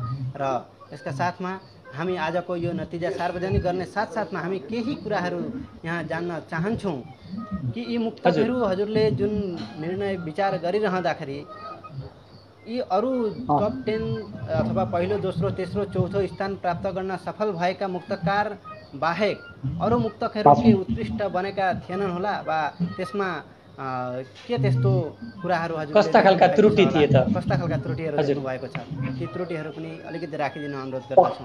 पक्कै पनि लगभग यो प्रश्नलाई सम्बोधन गर्ने हिसाबले, समाधान गर्ने हिसाबले लगभग मैले अघि नै मुक्तकको छनौट प्रक्रिया बारेमा भनिसकेको थिएँ है। र त्यो कुरा म अहिले पनि भन्न चाहन्छु। मैले मुक्तक हेर्दै गर्दाखेरि तपाईँको मैले अघि भनिसकेँ, विशेष गरी मुक्तक उत्कृष्ट हुनको लागि मेरो नजरमा चाहिने कुराहरू के हुन्छ। हुन त कतिजना साथीहरूलाई यिनै उत्कृष्ट भनेर जति मैले मुक्तक सुनाएँ, त्रुटि नभएका मुक्तक थिएनन्। मेरो नजरमा कुनै न कुनै त्रुटि नभएका मुक्तकै थिएनन्। त्यो कोही मुक्तकारले या तपाईँले नै जान्न चाहनुहुन्छ भने र मुक्तक नै हेरेर तर्क गर्नुपर्छ भने पनि म त्यसको लागि तयार छु। 100मा 100 नै राम्रो, वाह गजब भन्ने खालको मुक्तक कुनै पनि थिएन। यो चाहिँ मैले भन्नै पर्ने हुन्छ। र नतिजा ल्याउँदै गर्दाखेरि तपाईँको उत्कृष्ट मध्येको उत्कृष्ट ल्याउन पर्छ कुनै अवस्थामा भनेपछि कुनै अवस्थामा त्रुटि मध्येको कम त्रुटि भएको मुक्तकहरूलाई अगाडि ल्याउनु पर्ने हुन्छ। र आज मैले गरेको त्यही नै हो। हुन त यो रिजल्ट आजै निकालिएको चाहिँ होइन, धेरै दिन पछिको, किनभने मैले मुक्तक लिएको धेरै दिन भइसक्यो, आयोजकलाई थाहा छ। र मलाई खुसीको कुरा के पनि लाग्यो भने मैले त्यो कुरा भन्नै पर्ने हुन्छ। मलाई आयोजकको विशेष गरी म गङ्गा भाइ र अनुप भाइसँग हो जोडिराखेको। र तपाईँहरूले कुनै पनि खालको मानसिक दबाब, न त मलाई चाँडो गरिदिनुहोस् भनेर भन्नुभयो, न त यो मुक्तक राम्रो छ भनेर त्यो मलाई वैचारिक हिसाबले असर पर्ने हिसाबले पनि केही पनि भन्नु भएन। म एकदमै स्वतन्त्र थिएँ, मलाई कसैको दबाब केही पनि थिएन कि। यो मानेमा चाहिँ म तपाईँहरूप्रति पनि एकदमै आभार व्यक्त गर्न चाहन्छु। यो नतिजा मैले मेरो स्वविवेकले ल्याएको हुँ। मेरो लागि कोही साथी नजिक र कोही एकदम परको पनि हुनुहुन्न। मैले कतिजना त चिन्दा पनि चिन्दिनँ होइन, यहाँ चिनेकै साथी हुनुहुन्न, कतिजना फेसबुकमा जोडिनु भएको होला, त्यो अलग कुरा रह्यो। र म अहिलेसम्म खास बोलेर त्यो नाम अनुसार याद गरेको कोही पनि हुनुहुन्न। मलाई पहिले नै झन्डै 1 हप्ता अगाडि दाइ तपाईँ चाहिँ हामीले यो नयाँ प्रयोग भए पनि यसरी चाहिँ रिजल्ट आउट गर्न लागिरहेछौँ, तपाईँले साथ दिनुपर्छ भनिसकेपछि त्यसले मलाई थप जिम्मेवार बनायो। यसै पनि म जिम्मेवार नै हो। मैले कुनै पनि जिम्मेवारी नतिजा निकाल्ने कुरा मात्र नभएर म हरेक कुरामा अलिकति जिम्मेवार प्रवृत्तिकै मान्छे हुँ। त्यो मलाई बुझ्नेले भोग्नेले भन्लान् त्यो होइन।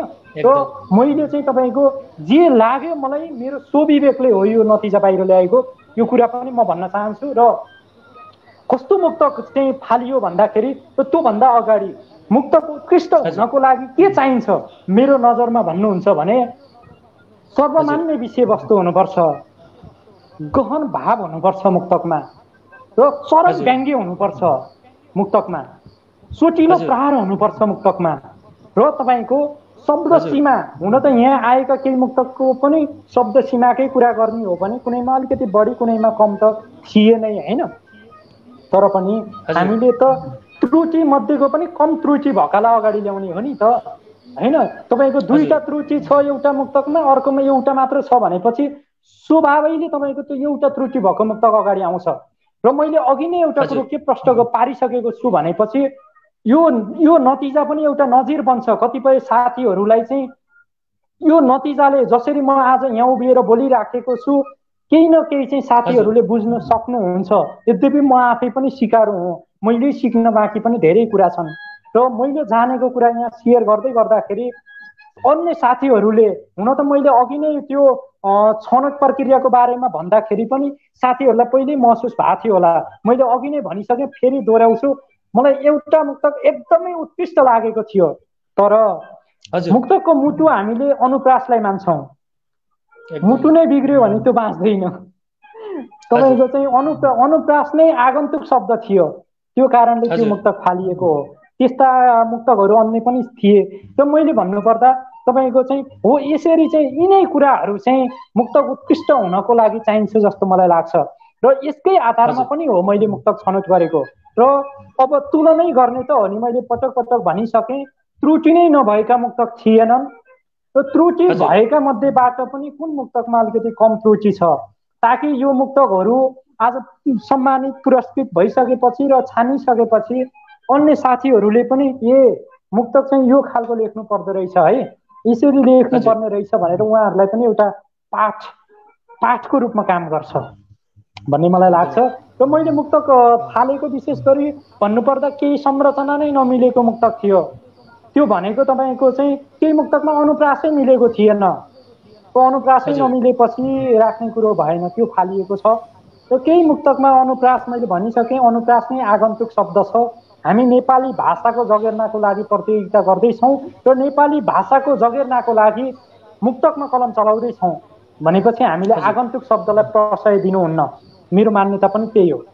त्यसरी चाहिँ त्यो खालको मुक्तक फालिएको छ। र तपाईँको चाहिँ पहिलोमा हुनुपर्ने कुरा चाहिँ तपाईँको अन्तिममा भएर अन्तिममा हुनुपर्ने कुरा पहिलोमा छ भनेपछि त्यो तपाईँको अघि नै मैले उदाहरण दिइसकेको छु, बार बार एउटै कुरा नभनौँ। त्यो खालको मुक्तक पनि फालिएका छन्। र अन्तिममा आएर हेर्नुपर्दा चाहिँ तपाईँको विषयवस्तुको आधारमा पनि हो होइन। कुनै मुक्तक फरक फरक विषयवस्तुमा दुईटै उत्तिकै बलिया छन् भनेपछि त्यो मुक्तक अगाडि आएको छ। र मैले भन्नै पर्ने कुरा चाहिँ मैले त्यो हेरेको भरमा मात्र होइन, मैले तपाईँको जति पनि मुक्तक थिए सहभागीहरूको त्यो मुक्तकलाई चाहिँ तपाईँको मैले अहिले भनिसकेँ, संरचना नै नमिलेको, अनुप्रास नै नमिलेको त्यो मुक्तकहरूलाई फालेपछि मैले तपाईँको भावहरूको हिसाबले त्यहाँ आएपछि चाहिँ मैले के गरेँ भनेपछि तपाईँको विशेष गरी टप 10बाट चाहिँ फर्स्ट सेकेन्ड थर्ड फोर्थ कसरी गर्ने भनेर चाहिँ मैले के सोचेँ भनेपछि तपाईँको दुईटा मुक्तकलाई 10 पूर्णाङ्क छुट्याएँ मैले, एउटा मुक्तकलाई 5 पूर्णाङ्क। त्यसरी तपाईँको चाहिँ दुईटै मुक्तकको तुलना भएको छ, एउटाको मात्र भएको छैन। 5 एउटामा तपाईँको मानौ 5मा चाहिँ 3 आयो, अर्कोमा 5मा 2 आयो, टोटल 5 आयो, 10मा 5 आयो भनेपछि अन्तिममा त्यसरी नै तपाईँको चाहिँ 10मा कुनैमा 7.5 आएको थियो, कुनैमा 7 आएको थियो होइन, कुनैमा 6.8 जस्तो आएको थियो, कुनैमा 6.5 आएको थियो। त्यो धेरै फरक भएका होइन।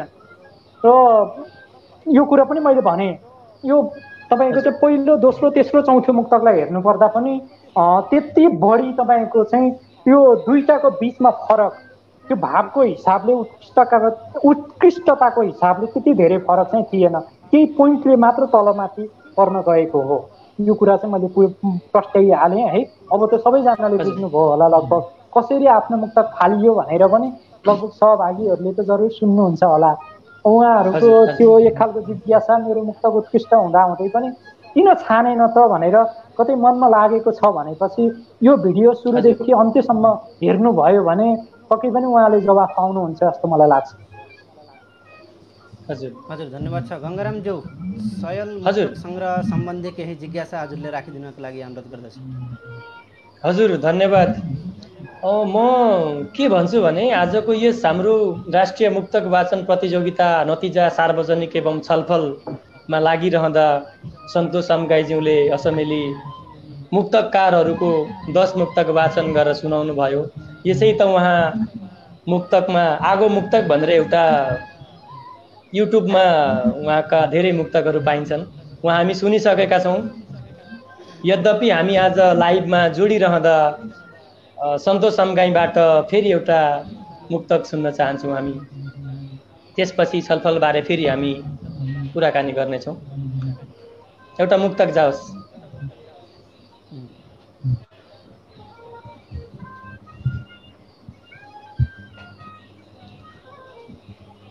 सन्तोषजी, म मुक्तक सम्झेको छु। म एउटा मुक्तक चाहिँ जोड्छु है त, मुक्तक सम्झिँदैछु। हुन्छ हुन्छ। कुनै मुक्तक यही सुनाउनुहोस् भन्ने त्यो खालको भयो भने हुन्छ, नभए म सुनाउँछु होइन।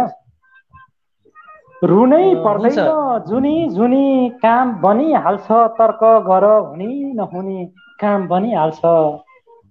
रुनै पर्दैन जुनी जुनी काम बनिहाल्छ, तर्क गर हुने नहुने काम बनिहाल्छ। सरकारी काममा ढिला सुस्ती भयो भने रुनै पर्दैन जुनी जुनी काम बनिहाल्छ, तर्क गर हुने नहुने काम बनिहाल्छ। सरकारी काममा ढिला सुस्ती भयो भने पैसो फाल्देऊ टेबुल मुनि काम बनिहाल्छ। वाह वाह वाह, एकदम सुन्दर सुन्दर मुक्तक। वास्तव कुरालाई लिएर हजुरले कडा प्रहार गर्नुभएको छ। म फेरि छलफलतर्फ नै लाग्दछु। हामीले फेसबुकमा भेटेका छौँ। सन्तोष सामगाईको मुक्तक बजारमा आउनेवाला छ, सयल मुक्तक सङ्ग्रह। हामी केही जिज्ञासाहरू यसमा जान्न चाहन्छौँ। सयल मुक्तक सङ्ग्रहमा कहिले बजारमा आउँछ र जम्मा यसमा कतिवटा मुक्तक छन् र कस्ता खालका मुक्तक छन्, छोटो जानकारी दिनुहुन्छ भन्ने आग्रह प्रकट गर्दछौँ। विशेष गरी भन्नुपर्दा तपाईँको सयल मुक्तक सङ्ग्रह मैले सोचे जस्तो माहौल बनिएको थियो भने झन्डै आजभन्दा 2 महिना अगाडि विमोचन भइसक्थ्यो, बजारमा आइसक्ने थियो। समय मेरो प्रतिकूल रह्यो, त्यो तपाईँ सबैलाई थाहा छ। मेरो मात्र नभएर हामी सबैको प्रतिकूल नै छ यो समय होइन। त्यो हिसाबले बुझौँ। र म त बाहिर ल्याउनलाई आतुर छु, किनभने साथीहरूको यति धेरै माया पाइरहेको छु मैले। म आफ्नो आन्तरिक हिसाबले हेर्दाखेरि म एकदमै तयारीमा नै छु। तर माहौल अब अहिलेसम्म त कुरियो, माहौल अलिकति गतिलो बनोस्। कतिजना साथीहरू विमोचनमा आउन पनि सम्भव छैन यो समय।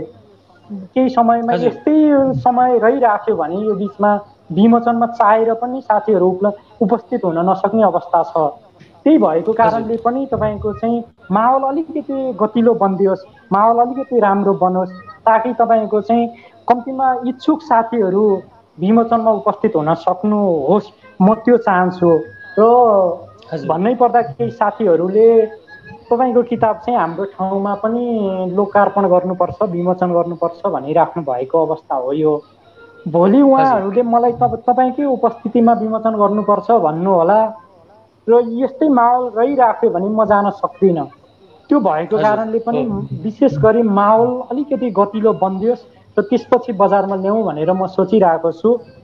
र तपाईँको अर्को प्रश्न थियो, मुक्तक सङ्ग्रहमा कतिवटा मुक्तक रहन्छन् भनेर भन्नुभएको थियो।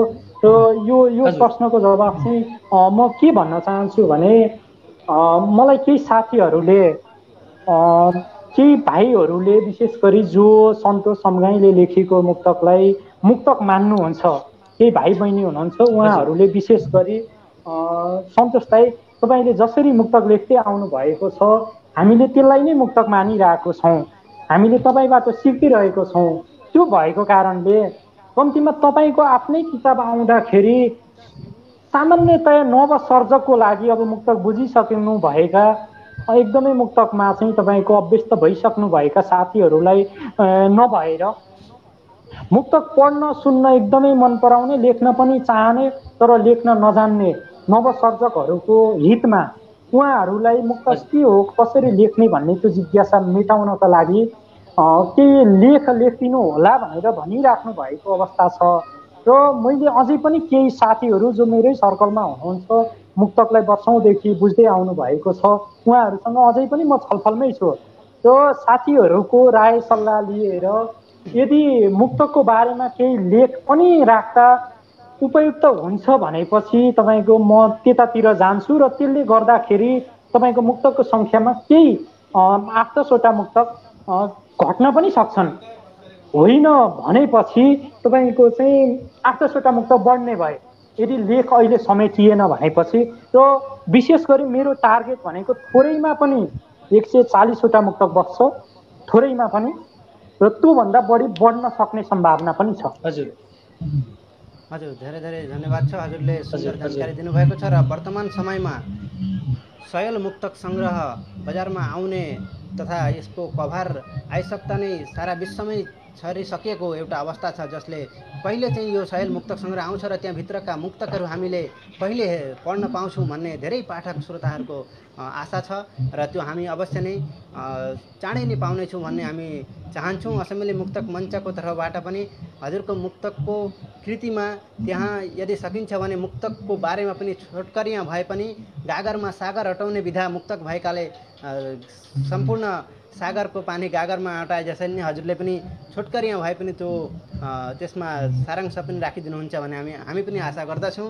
र यसका साथमा धन्यवाद तपाईँलाई अनुरोधको लागि। र म अझै पनि यो सोचनीय विषय नै हो है। धन्यवाद छ। र दाइ, मैले हजुरलाई अन्तर्राष्ट्रिय कार्यक्रम एउटाको निम्ति फोन गरेर तपाईँ हामी समक्ष आउनु पर्दछन् मुक्तक वाचन गर्न भनिरहँदाखेरि तपाईँले पछि गरौँला नि भन्नुभएको थियो। आज चाहिँ जुरेछ है। आज जुरेकोमा हामी धेरै खुसी छौँ। यस्तो अविरल अनौठो तरिकाले हजुरलाई यहाँ भेट गरेर पक्कै पनि। र तपाईँले कुरा कोट्याइरहँदाखेरि मैले एउटा कुरा चाहिँ भन्नै पर्छ जस्तो लाग्यो मलाई अहिले है। यो कुरा सुन्दै गर्दाखेरि यो लकडाउनको बिचमा मलाई धेरैजना साथीहरूले, धेरै सङ्घ संस्थाबाट धेरैजना साथीहरूले चाहिँ तपाईँ लाइभ आइदिनु पर्यो, मुक्तक सुनाइदिनु पर्यो भनिराख्नु भएको अवस्था हो। र तपाईँ फेसबुकमा हुने साथीहरूलाई त थाहा छँदैछ, मैले पछिल्लो समय तपाईँको फेसबुकमा मुक्तक नै कम पोस्ट गर्दै आएको छु। र होइन, मैले गजल बरु पोस्ट गरिरहेको छु, कहिलेकाहीँ गद्य कविता होइन त्यो पोस्ट गरिरहेको छु। र मलाई सकभर अब चाहिँ किताब बाहिर नल्याउँदासम्म मुक्तकै सुनाउनको लागि चाहिँ लाइभ नआउँ है भन्ने पनि कता कता मलाई लागेको हो। त्यही हो, तपाईँलाई चाहिँ मैले प्रश्नसँग अहिले नै भनिदिएँ। र यो सुनिसकेपछि केही साथीहरूले पनि सोच्नु भयो होला हाम्रो कार्यक्रममा चाहिँ आएन, उता चाहिँ आएछ भनेर। मैले सबैजनालाई चाहिँ बुझ्ने तरिकाले चाहिँ के भन्न चाहन्छु भने त्यही हो, म तपाईँको भोलि किताब बाहिर आइसकेपछि म कुनै संस्थाले मुक्तककै लागि चाहिँ राम्रो काम हो यो, र विशेष गरी तपाईँको मात्र नभएर मुक्तकलाई नै यो कार्यक्रमले चाहिँ माथि पुर्याउँछ भन्ने हिसाबले सोचेर चाहिँ कुनै कार्यक्रम आयोजना गर्नुभयो भने म त्यो अनुरोध चाहिँ सहर्ष स्वीकार्नेछु पछि विमोचन पछि। तर अहिलेको समयमा चाहिँ मेरो भित्री मनको कुरा तपाईँलाई भनिसकेँ मैले। त्यही नै हो कारण, त्यही नै थियो। धन्यवाद छ। र हामी समक्ष आज यो विशेष बसाइमा एकजना अग्रज मुक्तकार जसले मुक्तकको क्षेत्रमा धेरै काम गरिरहनु भएको छ, रेडियो सञ्चालनहरू गरिरहनु भएको छ। हामी पनि आसामबाट पहिलो जाँगर पलाउने हामीलाई मुक्तकार जसले रेडियो कार्यक्रम मुक्तक मालामा मुक्तक सम्प्रेषण गरिदिनु भएको थियो, त्यसले गर्दा सारा आसाममै अहिले वर्तमान मुक्तकको क्षेत्र बढिरहेको अवस्था हामी देख्दछौँ। त्यस्ता एकजना मुक्तकार तथा रेडियो कार्यक्रम सञ्चालक मदन भण्डारीज्यूले पनि यहाँ प्रतिक्रिया दिनुभएको छ। प्रकाश बस्नेत गफाडी जो अग्रज मुक्तकार हुनुहुन्छ, उहाँ पनि धेरै राम्रा मुक्तकहरू लेख्नुहुन्छ। त्यस्ता विज्ञ व्यक्तित्वहरूले पनि आजको यो कार्यक्रममा सहभागी जनाइदिएकोमा हामी हृदयदेखि नै असेम्बली मुक्तक मञ्चको तर्फबाट उहाँहरूलाई पनि सम्पूर्ण तथा श्रोतागणहरू जति पनि यहाँ आजको कार्यक्रममा जोडिनु भएको छ जम्मैलाई नै हामी हृदयदेखि नै हार्दिक आभार टक्राउँदछौँ। हामी अन्तिमतर्फ गइरहेका छौँ। अब आदरणीय सन्तोष दाईको किन्नु भनेको छ या मुक्तक सुरु भनेर यहाँ आग्रह गर्नुभएको छ, त्यो मुक्तक मदन भण्डारीज्यूले होला कि फेरि एकपल्ट सुनाइदिनु भन्नुभएको छ। छिटो गई बजार, छिटो गई हाट, छिटो गई बजार, यो छिटो गई हाट। फेरि सुन्न चाहनुहुन्छ अरे मदन भण्डारीज्यू? हजुर, तपाईँले भन्दै गर्दाखेरि तपाईँले दुईजना मेरो पनि एकदमै प्रिय आदरणीय साथीहरू हुनुहुन्छ। आदरणीय दाई प्रकाश बस्नेत गफाडी जो नेपाली मुक्तकमा त्यो उमेर समूहका मुक्तकारहरूमा चाहिँ अगाडि नै राख्छु मैले। उहाँ एकदमै सोचिला मुक्तक लेख्नुहुन्छ। र विशेष गरी मदन भण्डारी जो नेपाली मुक्तकमा जसको योगदान एकदमै अतुलनीय छ। मदनले नेपाली मुक्तकको श्रीवृद्धिमा महत्त्वपूर्ण भूमिका, पूर्वी झापामा रहेर पनि एकदमै महत्त्वपूर्ण भूमिका निभाउँदै आउनु भएको छ। मदनलाई चाहिँ म पनि एकदमै सम्मान गर्छु। मेरो सम्मानको पात्र हो मदन भण्डारी, जसले नेपाली मुक्तकमा चाहिँ एकदमै महत्त्वपूर्ण भूमिका खेल्दै आउनु भएको छ र त्यो अपेक्षा पनि छ भोलिको दिनमा प्रकाश दाई, मदन हामी भनेको यहाँबाट नेपाली मुक्तकमा सँगै सहकार्य गरेर नेपाली मुक्तकलाई अगाडि लानुपर्छ भनेर चाहिँ हामी एकदमै निकट पनि छौँ। बेला बखत हाम्रो सरसल्लाह पनि मुक्तको बारेमा भन्नुपर्दा मुक्तक लेख्ने धेरैजना छन् तर गम्भीर भएर लेख्ने कम छन्। ती कमहरू मध्येमा पनि पर्ने दुईजना व्यक्तित्व हो। त्यही भएको कारणले यति चाहिँ जोड्न चाहेँ मैले र प्रिय मदन भण्डारीको अनुरोधमा म त्यो मुक्तक जोड्छु। छिटो गई बजार छिटो गई हाट, किन्नु भनेको छ पुर्याउनु अगावै लासलाई घाट। किन्नु भनेको छ छिटो गई बजार छिटो गई हाट, किन्नु भनेको छ पुर्याउनु अगावै लासलाई घाट। किन्नु भनेको छ भुइँमा सुतेकै कारण हिजो बा बित्नु भएपछि। छिटो गई बजार छिटो गई हाट, किन्नु भनेको छ पुर्याउनु अगावै लासलाई घाट। किन्नु भनेको छ भुइँमा सुतेकै कारण हिजो बा बित्नु भएपछि। छोराले पण्डितका लागि खाट। किन्नु भनेको छ। वाह वाह वाह, सुन्दर। धेरै सुनिरहनु लाग्छ हामीलाई तपाईँका मुक्तकहरू सुनेर कहिले पनि धित मर्दैन हामीलाई। यो हामी आगो मुक्तक जुन युट्युबमा पाउँदछौँ हामी बार बार सुन्दछौँ, हामीलाई धेरै नै राम्रो लाग्दछ। मुक्तक वाचन र मुक्तक सिर्जनामा तपाईँका मुक्तकहरू हामीले धेरै नै मन पराएका छौँ र असमिली मुक्तक मञ्चले नै मन पराएको छ। त्यस्तै हजुरले आजको यस कार्यक्रममा हामीलाई साथ दिएर निर्णायकको जस्तो गहिम दायित्व पालन गरी निर्वाह गरी हामीलाई साथ दिनुभएकोमा तपाईँ आदरणीय सन्तोष आमगाईज्यू हामी सदैव तपाईँप्रति ऋणी रहनेछौँ। हजुरले गरेको मुक्तकीय कष्टलाई हामी अवश्य नै हामी पनि केही सहकार्य गर्न सक्ने हुँदाखेरि हामीलाई हजुरको आदेश नै हामीलाई काफी बन्दछ जस्तो लाग्दछ। किनभने असमिली मुक्तक मञ्चलाई तपाईँले धेरै ठुलो गुण लगाउनु भएको छ र हामी तपाईँलाई धेरै धेरै हृदयदेखि नै आभार टक्राउँदछौँ। पक्कै पनि भारतमा रहेर पनि नेपाली मुक्तकको श्रीवृद्धिमा नेपाली भाषाको जगेर्नामा तपाईँहरूले जति पनि त्याग गर्दै आउनु भएको छ यो एकदमै प्रशंसनीय छ र तपाईँहरूसँग यसरी सहकार्य गरेर अगाडि बढ्न पाउँदा एकदमै खुसी लागेको छ। र अघि तपाईँले सहेलको कुरा जोडिसकेपछि अवसर चाहिँ यो मेरो लागि पनि एउटा अवसर हो होइन। र मलाई भोलि सहेल आइसकेपछि यहाँहरूको व्यक्तिगत हिसाबले त छँदैछ र साङ्गठनिक हिसाबले पनि भोलि साथ रहन्छ भन्ने त्यो अपेक्षा चाहिँ म राख्न चाहन्छु। साङ्गठनिक भनेपछि अहिले जति पनि साथीहरू सुनिराख्नु भएको छ उहाँहरूमा सम्म पनि यो कुरा पुगोस् होइन। तपाईँ सबैले माया दिनुहुनेछ त्यो अपेक्षा पनि राखेको छु मैले एकदमै। र जरुर तपाईँ हामी सहकार्य समन्वय निरन्तर रूपमा गर्दै अगाडि बढ्नेछौँ। हजुर धेरै धन्यवाद छ। र गङ्गारामज्यू हजुरबाट पनि एउटा मुक्तक हामी सुन्न चाहन्छौँ र एक एकवटा मुक्तक हामी वाचन गर्ने साथ आजको कार्यक्रमबाट हामी बिदा लिनेछौँ। एक एकवटा हामी मुक्तकहरू हजुर समक्ष राख्नेछौँ र हामी आजको कार्यक्रमबाट बिदा हुनेछौँ। गङ्गारामज्यू हजुरको एउटा मुक्तक वाचन गर्न अनुरोध गर्दछु। हजुर हुन्छ।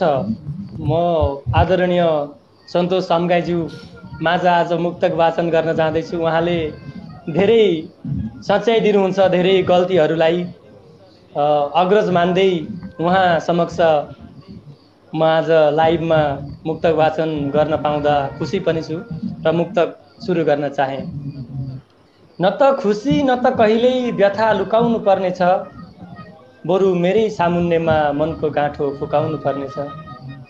न त खुसी न त कहिल्यै व्यथा लुकाउनु पर्नेछ, बरु मेरै सामुन्नेमा मनको गाँठो फुकाउनु पर्नेछ। तिम्रो लागि म ढुङ्गा हो, ढुङ्गा नै रहन देऊ सानी। न त खुसी न त कहिल्यै व्यथा लुकाउनु पर्नेछ, बरु मेरै सामुन्नेमा